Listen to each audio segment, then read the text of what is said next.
Hey guys, welcome back to the house where we talk news, celebrities, and hot topics. All right, listen. I'm not going to talk about the Latasha Scott versus Kandi Burrus Tucker versus the Xscape drama because honestly, I feel like it's petty. I feel like this is a 30-year-old beef that ain't never gonna go nowhere. Okay, and I really want to watch the show before I give my full opinion because honestly, I don't know them like that. I know Kandi. I know a little bit about Tiny. I know a little bit about Xscape and their backstory, but not too much. Okay.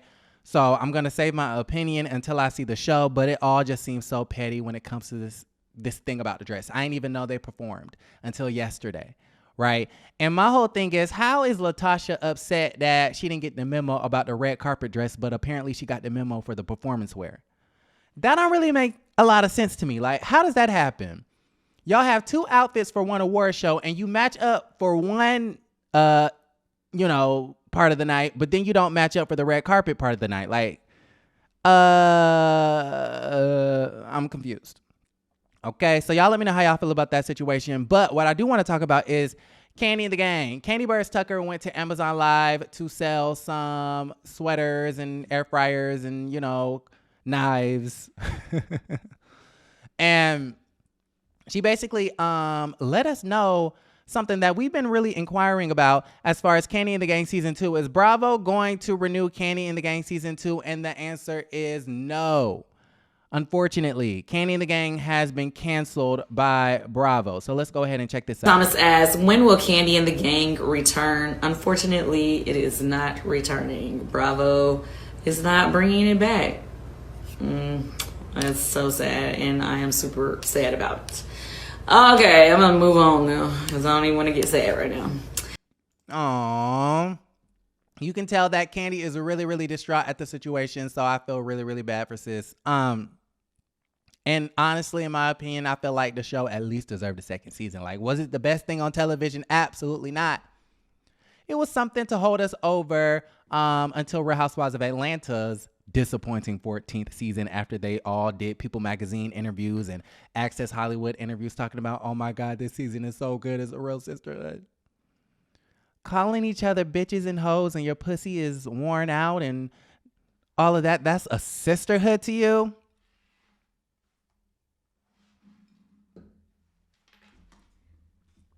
That's not a sisterhood.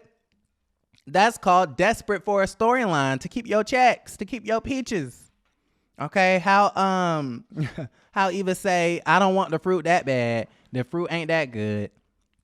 Anyways, so yeah, it was something to hold us over, but I felt like Kandi and the Gang was cute and whatnot. Like, it could have been a nice little black counterpart to Vanderpump Rules, and I felt like it wasn't the best thing on television, but it gave us a little bit of spice. It gave us some drama. We got to see the aunties. That was a bit of a comedic relief for the show. Brian was comedic relief. You had Philip, who was like the villain and the eye candy. We got to see a little bit of Kandi's home life and more of Todd and stuff like that. So I thought it was cute, and I definitely feel like it deserved a second season, at least a second season. Like, Kandi and the Gang could have been a shower, or excuse me, a grower, not a shower. And if you like men, you know what the hell I'm talking about. A grower, not a shower. Which means when it first come on, when you first see it, it ain't gonna like give you like what you need, but you just need to give it a little bit of time and, get it excited. And then it's like, oh, there you are. Hello. Yeah, that's what Kandi and the Gang is. Kandi and the Gang is a grower, not a shower. All right. So yeah, that's that. Y'all let me know how y'all feel about that situation. Are you guys disappointed that Kandi and the Gang has been canceled? Let's go ahead and talk about it in the comments down below. Now, speaking of the Real Housewives of Atlanta, y'all, I know Nene Leakes is somewhere doing backflips in that Astoria Waldorf apartment. How can I say that bullshit ass apartment? It's okay, Nene. Y'all can tell I'm a little tips. No, not the apartment. The condo. Nene Leakes is somewhere in that condo doing backflips because y'all know Nene cannot stand Kandi, and she hates the fact that Nene really, really is irritated at the fact that Kandi has been granted so many opportunities by Bravo. But it's because Kandi is so strategic and she's a businesswoman and she knows how to place herself and do the right things and say the right things and make it work and make it just happen. And that's just called being blessed, baby. That's just called having an anointing over your life. That's just called being that bitch. Get to know it, okay? You cannot hate on that, sis. You cannot hate on somebody's blessings. All right, anyways, y'all, look at this. Sheree Whitfield. Sheree, I'm getting secondhand embarrassment again. You're embarrassing me again, and I'm not going to stand for it, sis. First, you embarrassed me because it took you 14 years, which I guess is kind of noble for you to come out with She by Sheree, because it's a lesson that, you know, no matter how long it takes, follow through with your dreams. It can happen one day. But my whole thing is, what's the point of putting in 14 years of She by Sheree, She by Sheree, She by Sheree, if your dream is just going to be a nightmare at launch, a mess? What's the point of putting in 14 years of being on and off the show and on and off the show for you to come out with a clothing line and it don't come out the night you say it's going to come out? And then you have Five Below t-shirts that are $142. And you have She by Sheen. I can go to Sheen and Wish and get the same. Okay. Anyways, y'all gonna say I'm tearing down a black business. Not too much on She by Sheree. So yeah, she embarrassed me the first time with She by Sheree. She embarrassed me the second time when it came to Martell Holt. Martell is on the cover of Upscale magazine, honey. And let's see, I want to get a picture, but let's see, Twitter. Let me go to Twitter. Oops, excuse me. Another one, thank you, Martell Sheree Upscale. Y'all, look at this. Her dating Martell was me having secondhand embarrassment. Now listen, the man is gorgeous. It's hard to stay mad at his I see why the girls are going crazy over him. I see why. Girl. I mean, look at the body, addy. I mean, that's the only reason why he wear them tight ass shirts. I mean, look at the pecs. Look at the body. You know what, Sheree? I'm not even mad at you. I'm not even embarrassed no more. Yeah, you better do your thing, sis.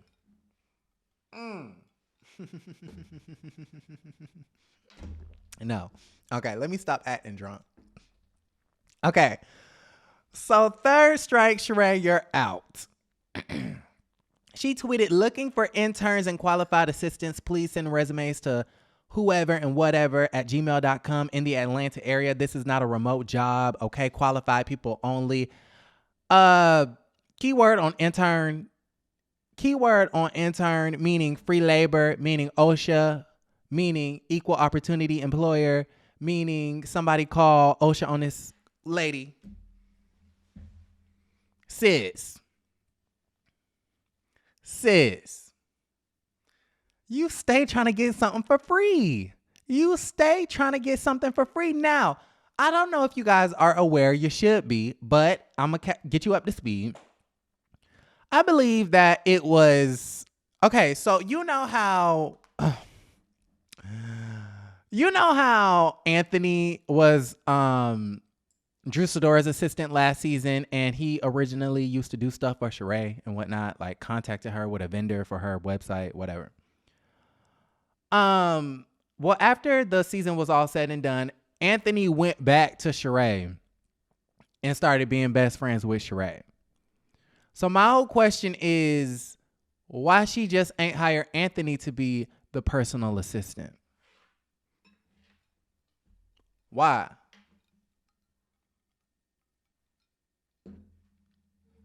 Well, I know this much. Anthony like to get paid. And like Anthony said, Sheree don't pay. How can your more hair care say? She who cannot pay, she who refuses to pay. Built a whole house for free. PPP. No, I'm playing. I'm kidding. I'm totally kidding. But it's a mess. Like, not free labor, not equal opportunity. Like, somebody call up the labor, call the governor, call up Brian Kemp. Anyways, all right. So that's that. Congratulations to Sheree. It seems like she's getting help. And she has a fine ass boyfriend. So listen, you can't be too upset at the situation. Okay. Dr. Wendy, to you, sweetie. Okay. This is just a video full of updates. Hold on, my nose. Dr. Wendy, to you. Dr. Wendy took to Twitter, and I have been rooting for Wendy and Candace this whole season. We're like 6-7 episodes in, but at this particular point in time, what the hell is this? Child. Exit. At this particular point in time, I'm a little bit disappointed because I just kind of feel like Wendy is flip-flopping. How Beyonce saying her song, Uncle Johnny made my dress. Flip-flopping ass bitch. I was really starting to feel for Wendy because I recently just listened to an episode of Carlos King's podcast where he had Dr. Wendy to you, sweetie, on there.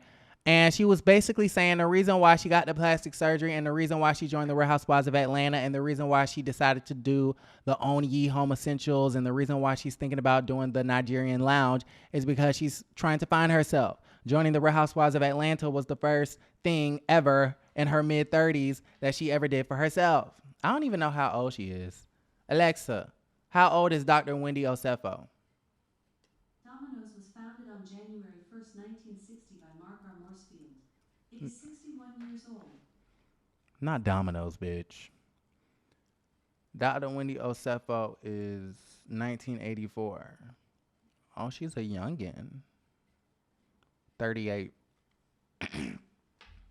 So she claims that Real Housewives of Potomac, is the first thing that she ever did for herself. So the reason why she's doing all that is because she feels like growing up and going into her adulthood, she failed out of law school and, you know, she either had to be a doctor or a lawyer, et cetera, and she feels like she lived her life for everybody else, and now she's living her life for her, and now she's just trying to figure it out. Mm-hmm.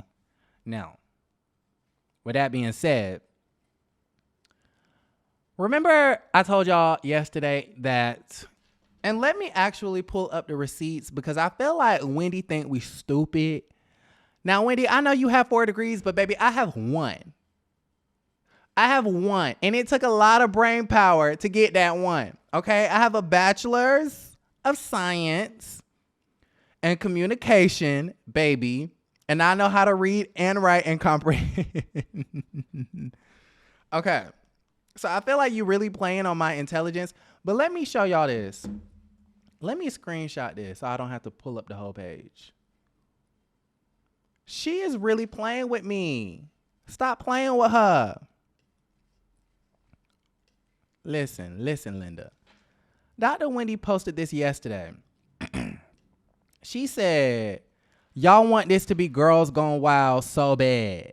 I don't know what's worse, the people who make up these fake stories or the people who believe it. Hashtag RHOA.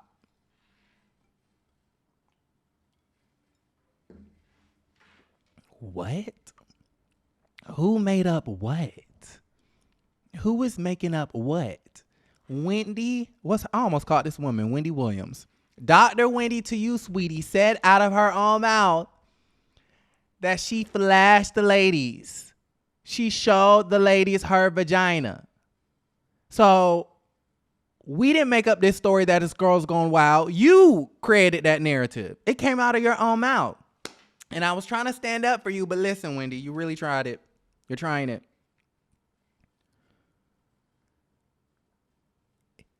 You were so drunk that night that you don't even remember whether Mia kissed you or not.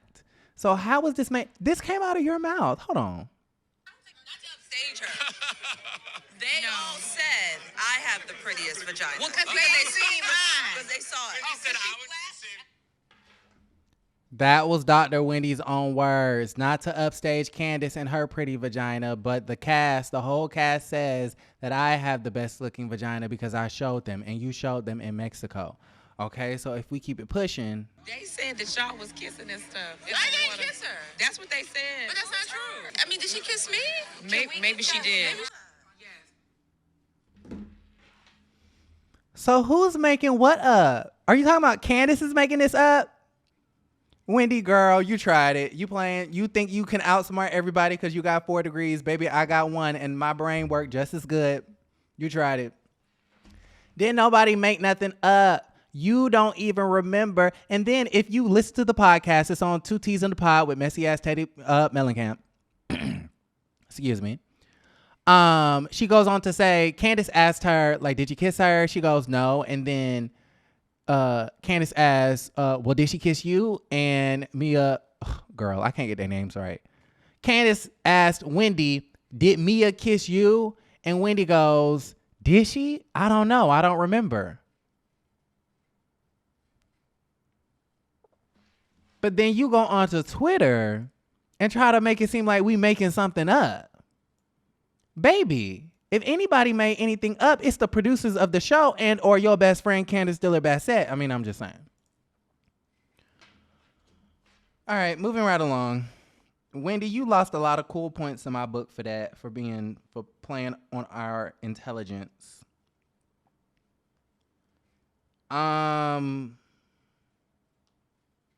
I thought I had screenshots of this next story.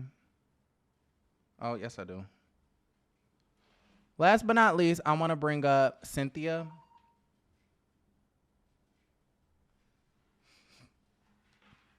Remember earlier today I said Cynthia and Peter, she was trying to tease and clickbait and do all that? Well, the Shade Room let us know that they have an exclusive statement. Cynthia Bailey tells the Shade Room that her and ex-husband Peter Thomas are not back together, after a photo of the two was posted on her Facebook page with the caption, officially coming home. So I told you guys that first, that it was clickbait for clout, for clicks and views. All right. So y'all let me know how y'all feel about the entire situation. I'm going to go ahead and log off. Hope you guys enjoyed this video. Like the video, subscribe to the channel, and don't forget to create a great day. Bye. See you later.